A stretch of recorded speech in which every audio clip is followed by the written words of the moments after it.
GoNat 2025, 13th and 14th of September, SS Convention, Shamshabad.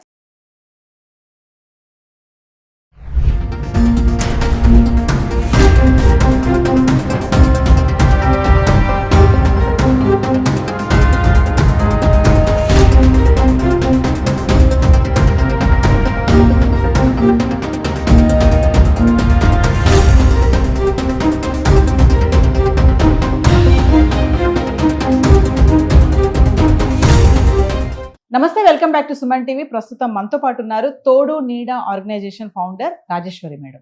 నమస్తే ma'am. నమస్తే నవీన. Madam, Hyderabad లో నేరాలు ఎంత ఘోరంగా పెరిగిపోతున్నాయంటే రీసెంట్ గా మనం కుకట్పల్లి ఇన్సిడెంట్ గురించి మాట్లాడుకున్నాం. సహస్ర ఇన్సిడెంట్ ఎంత ఘోరం అంటే ఒక బ్యాట్ కోసం అని చెప్పేసి తేలింది. అంటే ఇప్పుడు ఉరుకుల పరుగుల జీవితంలో ఇద్దరు జాబ్ చేసే వాళ్ళు ఉంటారు, లేదంటే హస్బెండ్ జాబ్ చేసినా వైఫ్ ఇంట్లో ఉండడము. మరి ఎవరిని నమ్మాలి? ఆర్డర్ కోసం ఇంటికి ఒకటి వస్తూ ఉంటాడు, ఇంట్లో పనిచేసే వాళ్ళు ఉంటారు. ఎవరిని నమ్మాలి, ఎవరిని నమ్మకూడదో తెలియటం లేదు. మరి ఇప్పుడు రీసెంట్గా అప్డేట్ చూసుకుంటే కుకట్పల్లిలో గేటెడ్ కమ్యూనిటీలో అతి దారుణంగా ఆవిడ్ని కొట్టి చంపేసి నగలు, బంగారము, డబ్బు ఎత్తుకెళ్ళిపోవడం మనం చూస్తున్నాం. అంటే ఏం జరుగుతుందంటారు? ఎలాంటి జాగ్రత్తలు తీసుకోవాలి? తీసుకుపోయిన వాడు కూడా ఆ ఇంట్లో పనివాడే, వాళ్ళు కాదు. ఎస్, ముఖ్యంగా సీనియర్ సిటిజన్ అటాక్ చేస్తున్నారు. ఇప్పుడు జరుగుతున్న ఇన్సిడెంట్స్ ఏంటంటే గేటెడ్ కమ్యూనిటీ అంటే కొంత సెక్యూరిటీ ఉంటుందని అందులో ఉంటారు. కానీ అందులోనే సెక్యూరిటీ లేకపోతే ఏం చేయాలి? బయటవాడైతే సెక్యూరిటీ ఉంటుంది, వాళ్ళు చూస్తారు, పట్టుకుంటారు, చూస్తారు. కానీ ఇంట్లో పనివాడే దొంగతనం చేస్తే ఏం చేయాలి? ఇంట్లో పనివాళ్ళ ద్వారా జరుగుతున్నవి చాలా. మా దాంట్లో కూడా ఇలాంటి సంఘటనలు 2-3 జరిగాయి. అంటే హత్యలు కాకపోయినా దొంగతనాలు. ఇప్పుడు ఏమవుతుందంటే పోలీసులు ఎప్పుడు మొత్తుకుంటూ ఉంటారు, మీరు కొత్తగా ఒక వ్యక్తిని మీ ఇంట్లో పనిలో పెట్టుకున్నప్పుడు మాకు ఇన్ఫామ్ చేయండి, మీరు ఏదైనా ఊరెడితే 10 రోజులు మాకు ఇన్ఫామ్ చేయండి, మేము పెట్రోలింగ్ టైంలో కాస్త జాగ్రత్తగా చూస్తామని చెప్పరు. అసలు ఏంటంటే ఒక కొత్త వ్యక్తి మన ఇంట్లో పనికి ప్రవేశపెట్టుకున్నప్పుడు వాడి పూర్వాపరాలు మనం చూసుకోవాలి. వీళ్ళు ఎక్కడో జార్ఖండ్ నుంచి వచ్చారు, జార్ఖండ్ నుంచి వచ్చిన మంచి చెడ్డలు వీళ్ళకి ఎవరికి తెలియదు. అటువంటి వ్యక్తిని పెట్టుకోవడమే ప్రమాదం. ఒకవేళ పెట్టుకున్న ఆంధ్ర వాళ్ళు, తెలంగాణ వాళ్ళు, తెలుగు వాళ్ళను పెట్టుకున్నారు, వాడి పూర్వాపరాలు ఏంటి, వాడి ఫ్యామిలీ బ్యాక్గ్రౌండ్ ఏంటి, వాళ్ళ హిస్టరీ ఏంటి, ఏమీ తెలుసుకోకుండా మన ఇంట్లో పని చేస్తున్నారు కదా, బాగానే చేస్తున్నారు కదా అని పెట్టుకున్న తర్వాత వాళ్ళకు కూడా మొదటి నుంచి నేర ప్రవృత్తి ఉండకపోవచ్చు. జరుగుతున్నది ఏంటంటే ఇక్కడికి వచ్చిన తర్వాత ఈ హైఫై లైఫ్ చూసిన తర్వాత వాళ్ళకి ఆశ పుడుతుంది, మేము కూడా ఇలా ఉండాలి కదా, మా జీవితం కూడా ఇలా ఉండొచ్చు కదా, డబ్బులు ఉంటే మేము ఉందాం కదా, వాళ్ళకి మాకు తేడా ఏముంది, డబ్బులు ఉంటే నేను కూడా బతకచ్చు కదా, అంచేత నాకు డబ్బు కావాలి. ఆ డబ్బు నేను ఎలా సంపాదిస్తానంటే ఇలాంటి అడ్డదారులోంచి సంపాదిస్తారు. ఇప్పుడు ఈవిడ ఉంది, ఆవిడ పేరు ఏదో ఉంది, ఆవిడ ఒక్కతే ఉంది, టైంకి కొడుకు భర్త లేరు ఇంట్లో. పనివాడు వచ్చాడు, తలుపు తీస్తుంది, పనివాడే కదా అని. ఇప్పుడు స్విగ్గీ, జొమాటోకి ఇస్తారు, వాళ్ళు తలుపు తీస్తారు. జొమాటో వాడిని వాడు సెక్యూరిటీ వాడు పంపిస్తాడు, తలుపు తీస్తారు. వాడు వచ్చి ఏం చేస్తాడో ఎవరికి తెలుసు. అయితే ఇప్పుడు ఇళ్లలో కూడా గేటెడ్ కమ్యూనిటీలో ఒక మన మిర్రర్ ఉంటుంది, ఏది డోర్కి, అందులోంచి చూడొచ్చు ఎవరు వచ్చారు అనేది చూడొచ్చు. నీకేమన్నా డౌట్ ఉంటే సెక్యూరిటీ వాడిని కూడా రమ్మని వాడితో పాటు. వాడు లోపలికి వచ్చినప్పుడు తేడా ఉంటే సెక్యూరిటీ వాడు ఉంటాడు, పట్టుకెళ్తాడు. అలాంటి ఏర్పాటు చేసుకోవాలి. 2 తప్పనిసరిగా పోలీసులకు ఇన్ఫామ్ చేయాలి. వీళ్ళ బ్యాక్గ్రౌండ్ హిస్టరీ తెలుసుకోవాలి. చాలా సందర్భాల్లో గేటెడ్ కమ్యూనిటీలో జరిగేది ఏంటంటే ఇప్పుడు పని వాళ్ళు వచ్చినప్పుడు చెక్ చేస్తారు, బ్యాగులు అవి పంపిస్తారు. అలాగే వెళ్ళేటప్పుడు కూడా పని వాళ్ళని బ్యాగులు చెక్ చేస్తారు, పంపిస్తారు.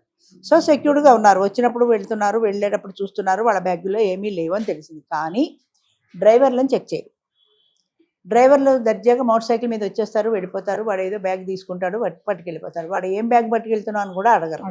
వాడు అందులో ఏం పెట్టుకున్నాడో తెలియదు. ఇప్పుడు ఈవిడి కూడా అంతే కదా, ఆవిడ స్కూటర్ మీద బ్యాగ్ వేసుకుని వెళ్ళిపోయారు వాళ్ళు.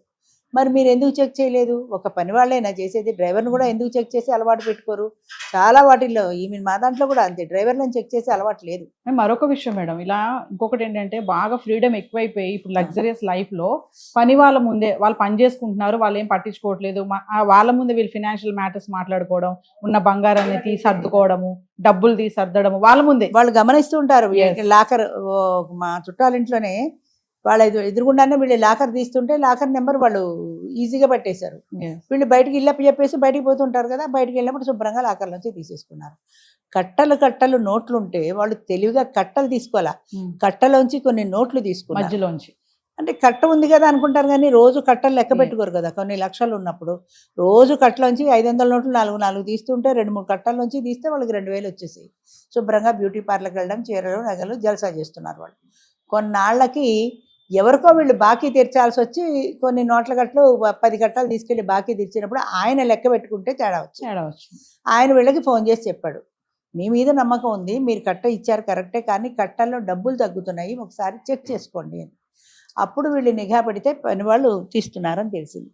సో అందరు పనివాళ్ళు చెడ్డవాళ్ళని నేను అంటలా, కానీ ఈజీ మనీ, ఈజీగా మనకి డబ్బులు వచ్చే మార్గం కావాలి అని ఒకటి. 2, ఈ హైఫై లైఫ్లో ఉండే ఈ బ్యూటీ పార్లర్లకి వీటికి వాటికి తిరుగుతున్నప్పుడు నేను కూడా అలా ఉంటే బాగుండు కదా, నేను కూడా అలా ఉండొచ్చు కదా, నాకు డబ్బు లేకపోవటం వల్లే కదా నేను ఇలా పనులు చేస్తున్నాను అన్న సైకలాజికల్ ఫీలింగ్ అది నేర ప్రవృత్తే కావచ్చు, మంచిది కాకపోవచ్చు, కానీ ఆ మనస్తత్వం ఎక్కువ అవుతుంది. ముఖ్యంగా ఈ యూట్యూబ్ ఛానల్స్ వీటిలో చూస్తూ ఉంటారు ఇలాంటి నేర ప్రవృత్తి ఉన్న వాళ్ళు. వాళ్ళకి ఎక్కడో ఇందులోనే చూశాను, నేపాల్ నుంచి వచ్చిన వాళ్ళు పనిలో పెట్టుకుంటే వాడు కొన్నాళ్ళు పని చేసి వాడు చుట్టాలను కూడా ఇంకో ఇద్దరిని తీసుకొచ్చి ఇంట్లో పెట్టాడు. వాళ్ళు శుభ్రంగా టీ ఇచ్చి ఆ టీలో మత్తు మందు కలిపి ఆవిడకి ఇచ్చారు. తాగేసి ఆవిడ పడిపోయింది, మొగుడు పడిపోయాడు, ఈవిడ పడిపోయింది.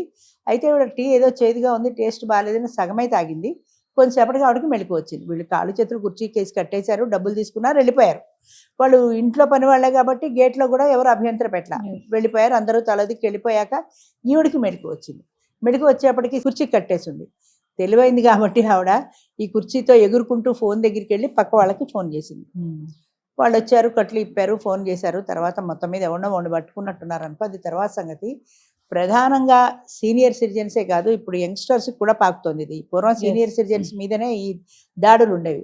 సింగిల్గా ఉన్న యంగేజ్ వాళ్ళకు కూడా ఇలాంటి దాడులు జరుగుతున్నాయి. కాబట్టి ఎవరైనా సరే పని వాళ్ళని పెట్టుకునే ముందు తప్పనిసరిగా పోలీసులకు ఇన్ఫామ్ చేయాలి. వాళ్ళ ఆధార్ కార్డు, వాళ్ళ అడ్రస్ వివరాలు తెలుసుకోవాలి, వాళ్ళ బ్యాక్గ్రౌండ్ తెలుసుకోవాలి, వాళ్ళు ఎటువంటి వ్యక్తులు, వాళ్ళు మంచి వాళ్ళ చెడ్డవాళ్ళ, వాళ్ళ ఫ్యామిలీ హిస్టరీ ఇవన్నీ తెలుసుకోవాలి. ఎంత పని వాళ్ళైనా సరే మనం ఒక్కళ్ళమే ఉన్నప్పుడు పని వాళ్ళు ఒక్కళ్ళు ఉన్నా కూడా ప్రమాదమే. వాడికి లేనిపోయిన ఆలోచనలు వస్తాయి ఒంటరిగా ఉన్నామనేప్పటికీ. అంచేత మనం ఆ దృష్టితో జాగ్రత్తగా ఉండాలి. ఎవరైనా తలుపు కొడితే బర్రమని తలుపులు తీయకూడదు. ఏదో ఉంటుంది, మిర్రరే కాకుండా గ్రౌండ్కు ఒక చిన్న టీవీ లాంటిది ఏదో ఉంటుంది, స్క్రీన్ ఉంటుంది, బయట ఎవరైనా వస్తే చూడొచ్చు. నువ్వు స్విగ్గీ జొమాటో వాడు వచ్చాడు, నీకు అందులో కనపడ్డాడు, వాడు కొత్త వాడే, కానీ స్విగ్గీ వాడే కదా, జొమాటో వాడే కదా అని తలుపు తీసే రోజులు కూడా కావు. సెక్యూరిటీ గార్డ్ని పిలిచి వాడి సమక్షంలో నీ ఐటెం తీసుకో, తలుపేసుకో. అంచేత కొన్ని జాగ్రత్తలు మనం కూడా పాటించవలసి ఉంది. రోజులు మారుతున్నా కాబట్టి నేర ప్రవృత్తి జనాల్లో పెరుగుతున్నప్పుడు తప్పనిసరిగా కొత్త వ్యక్తి యొక్క పూర్వాపరాలు తీసుకోకుండా మనం పనిలో పెట్టుకోకూడదు. మరొక విషయం మేడం, గేటెడ్ కమ్యూనిటీ అంటేనే అన్ని చెక్ చేస్తారు, లక్షలు పెట్టి కొనుక్కుంటున్నారు కదా, మరి ఈ పని వాళ్ళ విషయంలో అంటే నిర్లక్ష్యం అంటారా? మన జాగ్రత్త కూడా ఉండాలి కదా. పని వాళ్ళు నీ ఇంటికి వచ్చే పని వాళ్ళకి నువ్వే పర్మిషన్ ఇచ్చావు రావడానికి, అమ్మాయిని లోపల పంపించండి, ఆ డ్రైవర్ని లోపల పంపించండి, కాబట్టి వాళ్ళు వచ్చారు. అందులో సెక్యూరిటీ ఫాల్ట్ లేదు కదా. సెక్యూరిటీ ఎంతవరకు పరాయి వాళ్ళు రాకుండా చూడడం వరకు. పరాయి వాళ్ళు ఎవరైనా వస్తే నీకు ఫోన్ చేస్తారు, పలానా వారు వచ్చారు పంపించమంటారా అని. నీకు డౌట్ అయితే పంపించొద్దని చెప్పు, నీకు తెలిసిన వాళ్ళే అయితే పంపించమను. నీకు ఇంకా స్విగ్గీ జొమాటో లాంటి వాళ్ళు ఎవరైనా ఉంటే సెక్యూరిటీ గార్డ్ని కూడా రమ్మని చెప్పు. అంచేత కొన్ని జాగ్రత్తలు మనం కూడా తీసుకోవాలి, కేవలం మేనేజ్మెంట్ ఒక్కటే చూసుకోలేదు. పని వాళ్ళైనా సరే వచ్చేటప్పుడు వెళ్ళేటప్పుడు కూడా వాళ్ళు చెక్ చేయడం అలవాటు చేసుకోవాలి. ఇప్పుడు వీడు బ్యాగ్లో సర్దుకొని వెళ్ళిపోతున్నాడు అంటే పని వాళ్ళు చూడలేదు కాబట్టి, వాడు బ్యాగ్ చెక్ చేస్తే అప్పుడే దొరికేవాడు. వాడు బండి వేసుకుని కూడా వెళ్ళారు అంటే, స్కూటర్ వేసుకుని వెళ్ళిపోయారంటే ఎంత ధైర్యంగా అంటే వాడిని స్కూటర్ ఆపలేదు, అది మేడం స్కూటర్ అని వీళ్ళకి తెలుసు కదా, వాళ్ళ పని వేడా కదా అని ఊరుకున్నారు అంతే. ఆపి ఎందుకు అడగలేదు, మీరు బ్యాగ్ ఎందుకు చెక్ చేయలేదు అని చేత కేవలం వర్కర్సు పనమ్మాయిలనే కాకుండా డ్రైవర్లను కూడా చెక్ చేసుకోవాలి. ముందు వెనక బ్యాగులు చెక్ చేసుకునే మీరు పంపించాలి. అదొక రూల్ పెట్టుకోవాలి తప్పనిసరిగా. మీ జాగ్రత్తలు మీకు అవసరం. మేము అలాంటి వాళ్ళమా అంటే అందరూ పుట్టుకతో అలాంటి వాళ్ళు ఉండరు. పుట్టుకతో ఎవరూ నేరస్తులు కాదు. అవసరాలు, పరిసరాల ప్రభావం, ఈ యూట్యూబ్ ఛానల్స్ ప్రభావం వల్ల కొంతమంది మారుతూ ఉంటారు. అంచేత తప్పనిసరిగా ఒంటరిగా ఉండేవాళ్ళు సీనియర్ సిటిజన్స్కి అయితే ఇంకా జాగ్రత్త ఎక్కువ అవసరం. సీనియర్ సిటిజన్స్ అయినా యంగ్స్టర్స్ అయినా ఈ జాగ్రత్తలు తీసుకోవాల్సిన అవసరం ఉంది. అది ఇన్ఫామ్ చేయాలి. ఏదైనా తేడా వస్తే మీరు చెక్ చేసుకోవాలి, మీ టీవీలో వస్తున్నారా వాడెవరు అనేది. ఏదైనా డౌట్ ఉంటే సెక్యూరిటీని పిలవాలి. Thank you ma'am. Thank you అమ్మా.